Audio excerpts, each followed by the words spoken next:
Temos como a base da doutrina espírita o amor.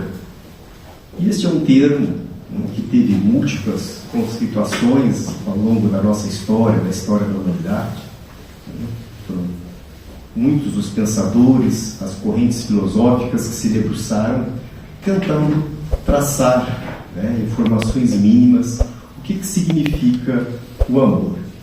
Então, para a doutrina espírita, o amor representa o fundamento da vida, é a representação da lei divina, é a base moral da nossa evolução espiritual e, acima de tudo, a força que nos move para a harmonia, para o equilíbrio do universo, significando um sentimento de elevada condição que se apresenta de formas também variadas.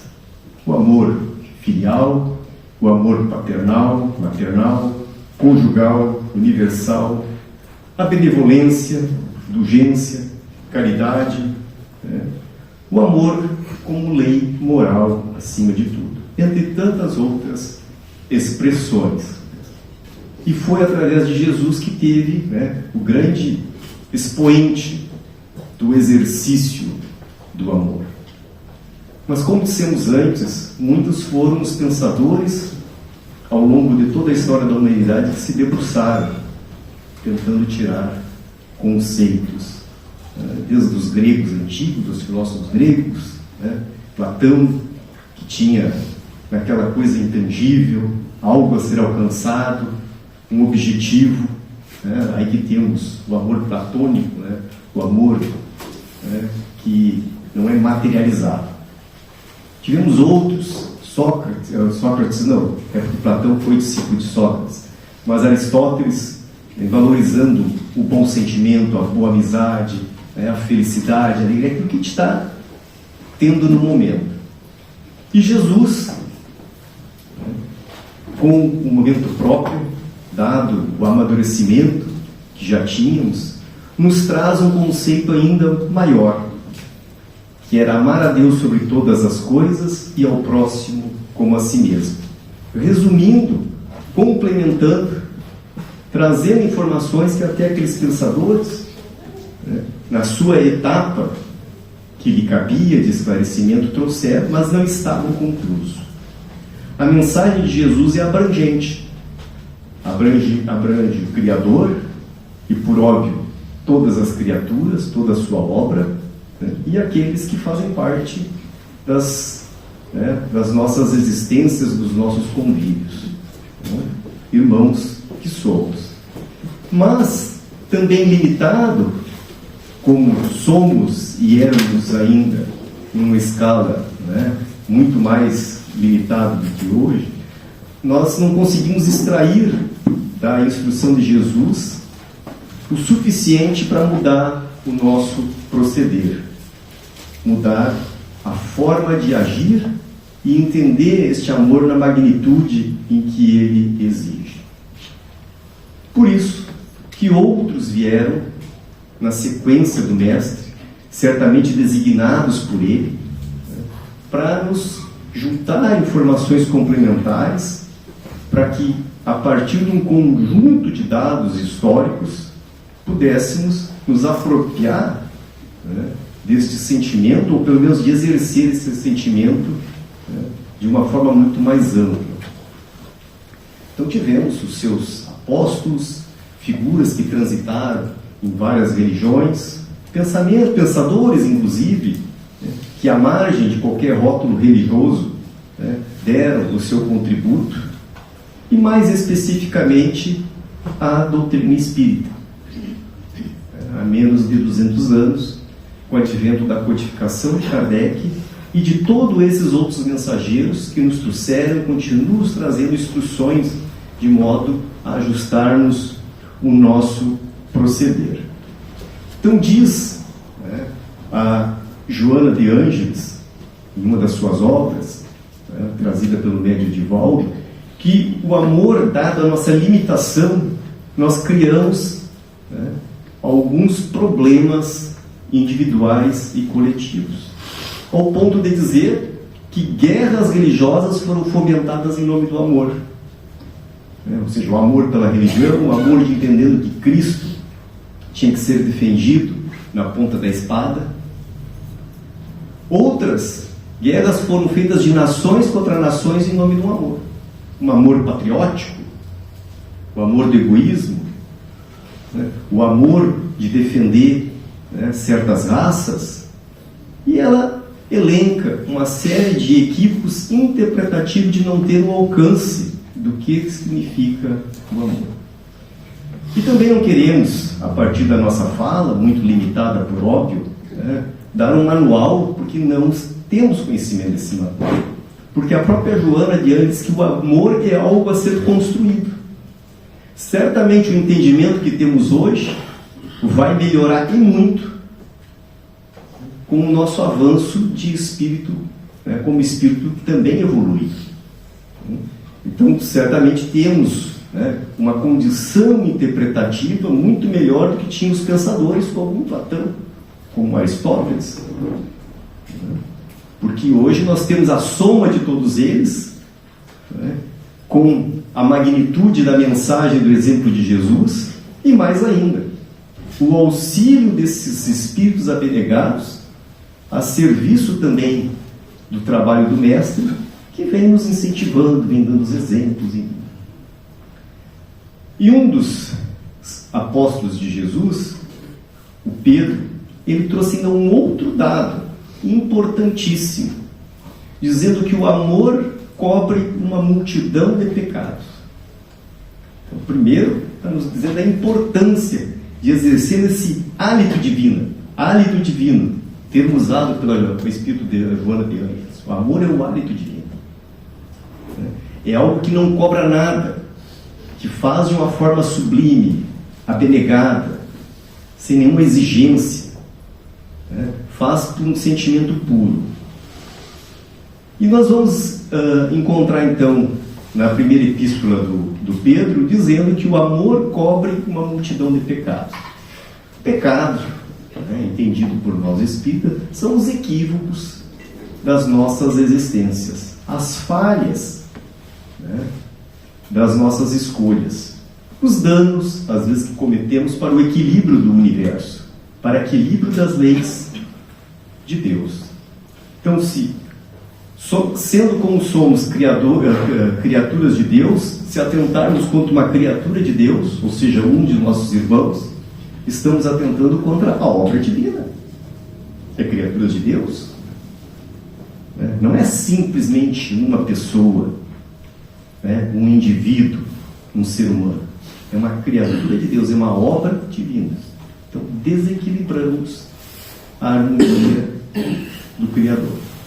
E essas falhas que a gente, isso já é histórico, em que a gente continua usando esse termo muito limitado, de pecado. E o Pedro, então, nos diz que o amor cobre uma multidão de pecado. Além de todos os seus atributos, serve para cobrir os nossos equívocos. E aí, para melhorar esse entendimento, temos que, mais uma vez, resgatar as instruções trazidas pelo codificador da doutrina espírita, Allan Kardec. Nos diz o seguinte: essas falhas, estes pecados, como assim queiram, uma vez cometido, nós temos um processo de ajuste. Temos um processo para reequilibrar o desequilíbrio causado. E este processo tem etapas. A primeira das etapas é o arrependimento. Até porque quem não se arrepende não vai ter no seu conceito não há nada a ser reparado, ele acha que está certo. Então, quando se arrepende, está se dando conta de que não deveria ter agido daquela forma. Então, a primeira etapa é o arrependimento. A segunda etapa, estou pegando as 3 macro etapas. A segunda etapa é a expiação. A expiação seria a forma didática, educativa para aprender com o erro. E depois, né? A reparação. Causei dano, natural, né? Há que se reparar. Então, arrependimento, a expiação e a reparação. A expiação é aquilo que muito se fala dentro da doutrina espírita, que é a lei de causa e efeito. A lei de causa e efeito.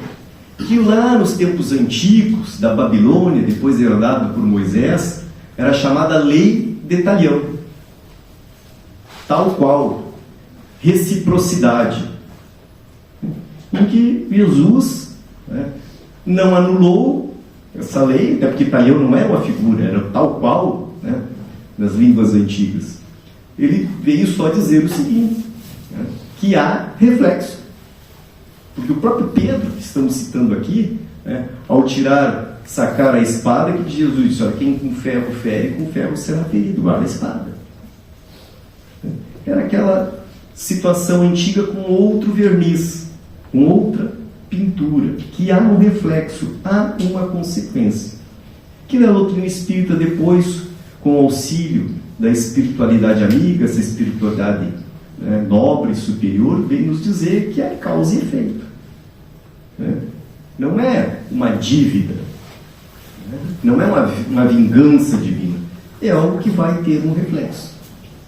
Joguei uma bolinha na parede e a bolinha vai voltar, retornou. Né?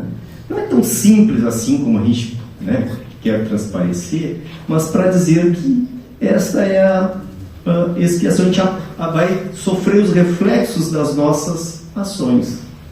Não é aquele olho por olho, dente por dente, como comumente se fala, né, mas o reflexo, as consequências das nossas ações. E o que o Pedro agora nessa epístola está dizendo? Que essa expiação pode ser substituída pelo amor. A ação do amor pode anular ou atenuar, né, esta forma que seria a forma didática da justiça divina. O próprio Divaldo, ele diz, né, que o bem que nós fizermos, né, ele vai anular os maus que a gente tem, o mal que a gente tenha feito. Há uma anulação. Né? Em outras palavras da lei, ou melhor, da instrução do Pedro. O amor cobre uma multidão de pecados.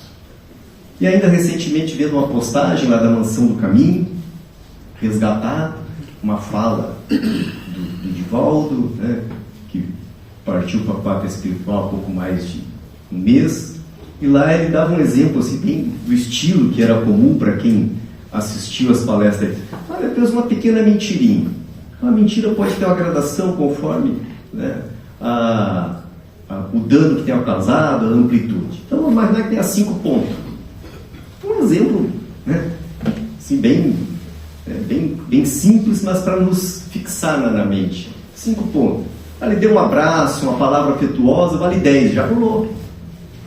Olha, uma mentirinha insignificante. Agora, uma mentira de maior vulto, que vai precisar outro esforço, outra energia para anular. Então, este é o sentido. Porque muitos pensam que nós espíritas, né, somos masoquistas, queremos sofrer, defender. Não!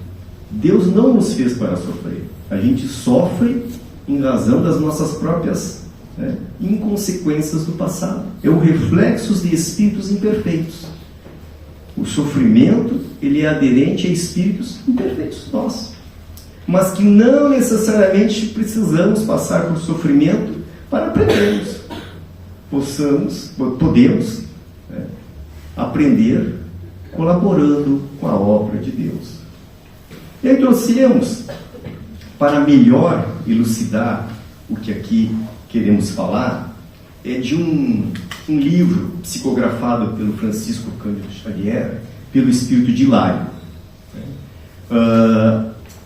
A Vida Escreve é o nome do livro. E lá ele tem um dos itens, um dos capítulos, né, em que ele fala o episódio de um indivíduo chamado Saturnino. Esse Saturnino trabalhava numa tecelagem, né? E aí ele menciona, dá todos os atributos do Saturnino. Então, até para a gente não perder aqui o contexto, ele começa a dizer o seguinte, né? Que é um dito homem de bem, né? Aquele sujeito que estava sempre pronto a colaborar. Um mordomo da família, né? Um companheiro de todas as obras, onde alguém reclamasse, né, uma ajuda, ali ele estava. Então, aquelas figuras até certo ponto raras, né? Agia com desprendimento sem esperar nada em troca. E certa feita, no ambiente de trabalho, se lesionou numa máquina e todo mundo corre para acudi-lo, né? Tenta lá, como ele diz, sangrava as bicas, né? E levam ele para um hospital. Levando para um hospital, né? Ele é tratado, né? Esperavam até um dano muito mais severo, né? Uma situação muito mais drástica. E o médico, depois de atendê-lo, disse: olha, ele teve um dedo amputado, né? Vai ser amputado um dedo. Está bem, né? O tratamento é o que é necessário, mas surge aquilo que é natural entre todos nós, quando pela nossa métrica, a nossa forma de ver as coisas, a gente se posiciona, a gente faz juízos de valor, né? A gente às vezes não se conforma, pensa que deveria ser diferente. E entre os colegas do Saturnino aconteceu exatamente isso. O que adianta ser religioso? Saturnino era espírita. Não que o espírita é melhor do que ninguém, né? Podia ser qualquer religião, mas no caso aqui do texto do Hilário, né? Era um espírita, né? Ele vivia com abnegação a sua mensagem, né? Tratava todo mundo igual, então aquelas coisas assim, né? Em que era um exemplo a ser seguido. Então aquela rebeldia, né? O que adianta? Se for religião, uma hora dessa fica desvalido. E aquele comparativo, né? Em compensação tem outros, né? A gente acha que o outro que tinha que receber o dano. Pois bem, o Saturnino está claro que ninguém gosta de ser, né, acometido de uma doença, né? Sofrer qualquer tipo de arranhão. E o Saturnino ainda teve um dedo, e ficou abatido, é natural. E indo ao centro espírita em que ele trabalhava, tinha uma atividade, reunia 10 colaboradores, né, de atendimento ao sofredor, uma tarefa mais restrita, né, e ele mesmo abatido foi lá dar a sua colaboração. Ao final do trabalho, o coordenador lá passou uma mensagem espiritual para ele, né, dizendo: olha, Saturnino, quando tu te preparou, né, para chegar aqui ao berço terreno, né, nessa excursão terrena, tu pediste o trabalho reparador, era uma excursão de trabalho e de reajuste, né, e que não vê isso como uma sentença, né, o que está acontecendo contigo. Acontece que há mais ou menos 80 anos, né, tu era um grande sitiante numa determinada região, e por um serviçal que estava enfermo, né, não podia trabalhar, né, tu o fizeste dilacerar o braço direito dele, né, num moinho rudimentar. E tu pediste, né, no teu plano de reencarnação, tu pediste passar por algo relativamente parecido. Relativamente parecido. Não quer dizer, né, que a gente, não é um olho por olho, dente por dente. No caso aqui está muito parecido, mas não necessariamente assim. A forma didática de cumprimento da justiça divina se dá de várias formas. Não é aquela forma direta como muitos pensam. Neste caso, até para, assim, nos trazer uma informação mais clara, está muito parecida, né? Ele dilacerou um braço de um serviçal, numa encarnação antiga, por um capricho, por sua limitação de entendimento, e rogou o amparo espiritual de um exercício de aprendizado,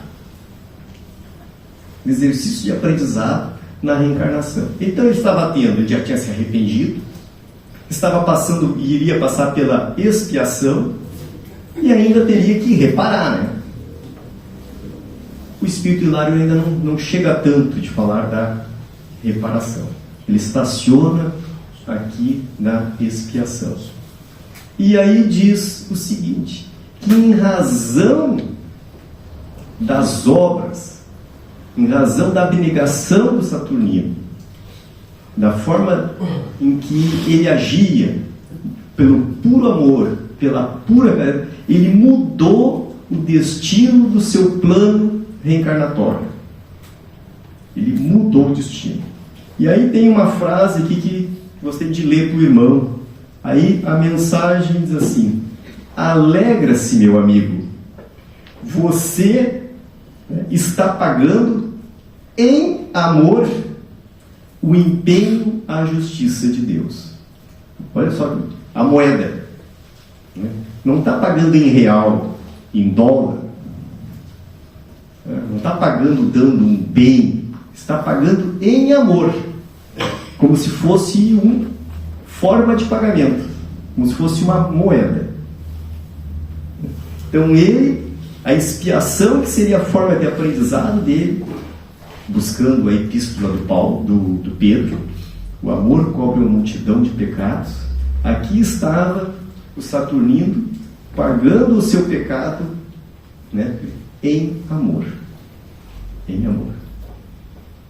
E aí, meus irmãos, nós temos, com essa singela instrução trazida pelo Hilário, né, já temos um entendimento de como é bom agir no bem.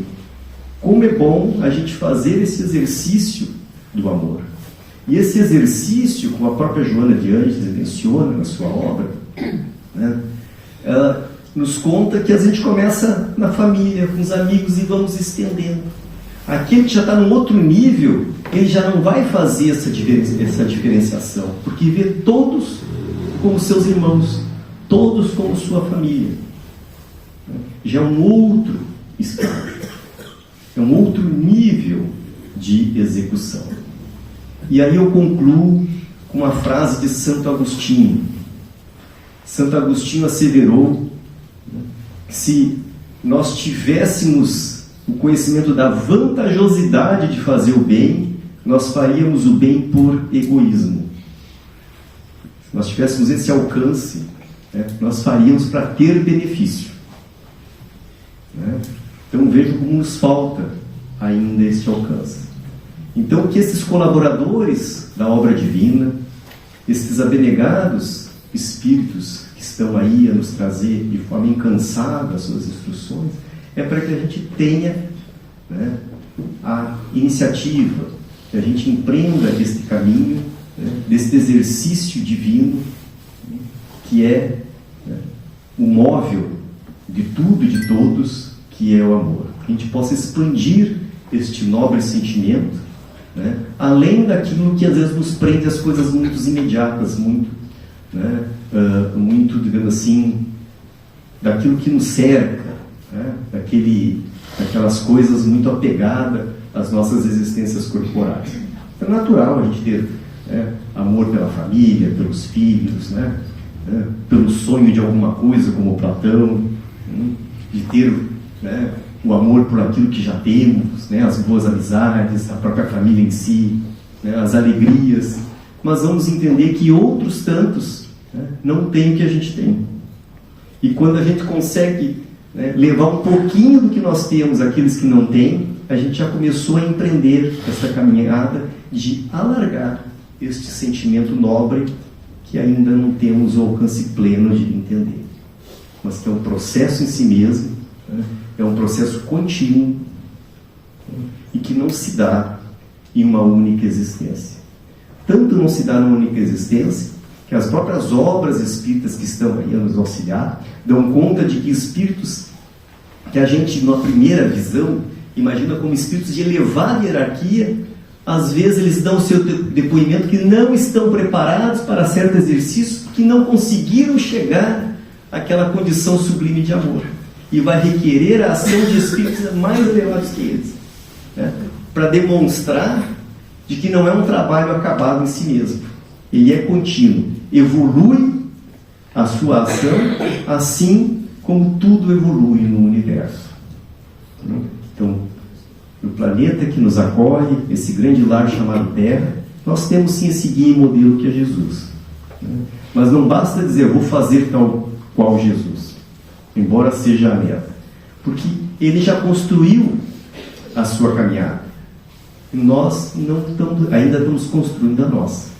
É como se nós pegássemos uma tela de um pintor famoso, né? E disse, olha, ele já fez, agora tu faz, copia e faz igual. Não. Ele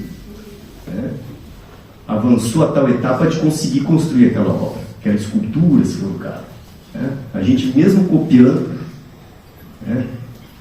não vamos conseguir a tanto. Então Jesus é a meta, Jesus é o guia, é o modelo, mas que nós temos que construir toda uma trajetória para, quem sabe, com os milênios que se seguem, não devem ser poucos, a gente chegar a uma condição de chegar a seus pés. Então, meus irmãos, a caminhada é permanente, a caminhada é individual, há que ser feita. Então, que a gente tenha essa energia de nos transformar para o bem. Agradeço a oportunidade e a atenção.